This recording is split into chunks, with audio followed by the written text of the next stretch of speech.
Prinsip dasar asas kebebasan berkontrak.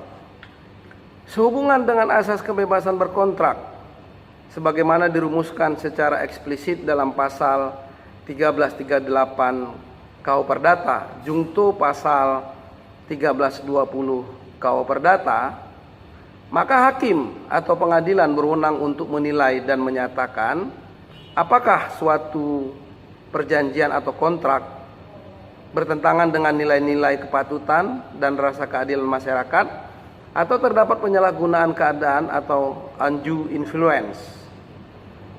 Dengan demikian, asas kebebasan berkontrak yang terdapat dalam pasal 1338 KUH Perdata tidak lagi bersifat absolut. Oleh karena dalam keadaan tertentu hakim berwenang melalui tafsiran hukum atau legal interpretation atau yurisdiksi interpretasi untuk meneliti dan menilai serta menyatakan, misalnya, apakah kedudukan para pihak dalam suatu perjanjian berada dalam keadaan yang tidak seimbang sehingga salah satu pihak dianggap tidak bebas untuk menyatakan kehendaknya karena terdapat unsur paksaan, penipuan, atau pengaruh yang tidak semestinya atau penyalahgunaan keadaan. Dalam pelaksanaan ketentuan pasal 1338 KUH Perdata, maka terdapat beberapa asas yang mempunyai hubungan kausalitas dan tidak terpisahkan antara asas yang satu dengan asas yang lain, yang meliputi antara lain satu, asas kebebasan berkontrak. Dalam pasal 1338 KUH Perdata ayat 1 menegaskan semua perjanjian yang dibuat secara sah berlaku sebagai undang-undang bagi mereka yang membuatnya. Asas kebebasan berkontrak adalah suatu asas yang memberikan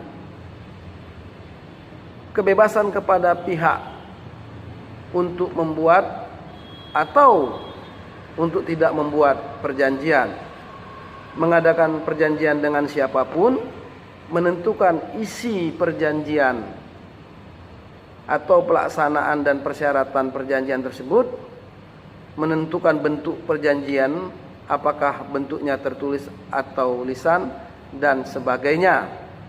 Asas kebebasan berkontrak merupakan sifat atau ciri khas dari buku 3 KUH Perdata atau Burgerlijk Wetboek atau BW yang hanya mengatur para pihak, sehingga para pihak dapat saja menyampingkannya kecuali terhadap pasal-pasal tertentu yang sifatnya memaksa. Kedua, asas konsensualisme. Asas konsensualisme dapat disimpulkan melalui pasal 1320 ayat 1 KUH Perdata. Salah satu syarat sahnya perjanjian adalah adanya kesepakatan kedua belah pihak. Dengan adanya kesepakatan antara kedua belah pihak atau antara para pihak, maka jelaslah kesepakatan tersebut melahirkan hak dan kewajiban bagi mereka, atau biasa juga disebut bahwa kontrak tersebut telah bersifat obligatoir, yakni melahirkan kewajiban bagi para pihak untuk memenuhi kontrak tersebut. Ketiga, asas pacta sunt servanda atau disebut juga sebagai asas kepastian hukum. Berkaitan dengan asas ini berhubungan dengan akibat dari suatu perjanjian. Asas pacta sunt servanda merupakan asas bahwa hakim atau pihak ketiga harus menghormati substansi kontrak yang dibuat oleh para pihak sebagaimana layaknya sebuah undang-undang. Mereka tidak boleh melakukan intervensi terhadap substansi kontrak yang dibuat oleh para pihak atau kedua belah pihak. Asas pacta sunt servanda didasarkan pada pasal 1338 ayat 1 KUH Perdata yang menegaskan perjanjian yang dibuat secara sah berlaku sebagai undang-undang. Keempat, asas itikat baik atau goede trouw. Ketentuan tentang asas itikat baik diatur dalam pasal 1338 ayat 3 KUH Perdata yang menegaskan perjanjian harus dilaksanakan dengan itikat baik. Asas itikat baik merupakan asas bahwa para pihak, yaitu pihak yang terkait atau yang terlibat dalam perjanjian, misalnya kreditur dan debitur, harus melaksanakan substansi kontrak berdasarkan kepercayaan atau keyakinan yang teguh atau kemauan baik dari masing-masing pihak. Asas itikat baik terbagi menjadi dua macam atau dua jenis, yakni itikat baik nisbi dan itikat baik mutlak. Itikat baik nisbi adalah orang memperhatikan sikap dan tingkah laku yang nyata dari subjek hukum yang membuat perjanjian tersebut. Sedangkan itikat baik mutlak adalah itikat baik yang penilaiannya terletak pada akal sehat dan keadilan. Dibuat ukuran yang objektif untuk menilai keadaan. Penilaian tidak boleh bersifat memihak, tetapi harus menurut norma-norma yang objektif. Kelima, asas kepribadian.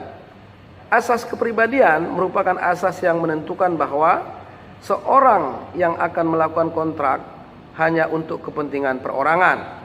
Hal ini dapat dilihat pada pasal 1315 KUA Perdata dan pasal 1340 KUA Perdata. Pasal 1315 KUA Perdata menegaskan, pada umumnya seseorang tidak dapat mengadakan perjanjian hanya untuk kepentingan dirinya sendiri. Sedangkan pasal 1340 KUA Perdata menegaskan perjanjian hanya berlaku antara para pihak yang membuatnya. Selain kelima asas di atas, perlu dikemukakan pula, dalam lokakarya hukum perikatan yang diselenggarakan oleh Badan Pembina Hukum Nasional Departemen Kehakiman pada tanggal 17 sampai dengan 19 Desember 1985, maka asas dalam hukum perjanjian kemudian diperluas lagi menjadi satu, asas kepercayaan; kedua, asas persamaan hukum; ketiga, asas keseimbangan; keempat, asas kepastian hukum; kelima, asas keseimbangan; keenam, asas moral; ketujuh, asas kepatutan; kedelapan, asas kebiasaan; dan asas perlindungan. Demikian uraian singkat dari saya mengenai pengertian dasar dari fenomena asas kebebasan berkontrak. Semoga apa yang saya sampaikan ini dapat kita pahami bersama dalam membuat kontrak atau kerjasama.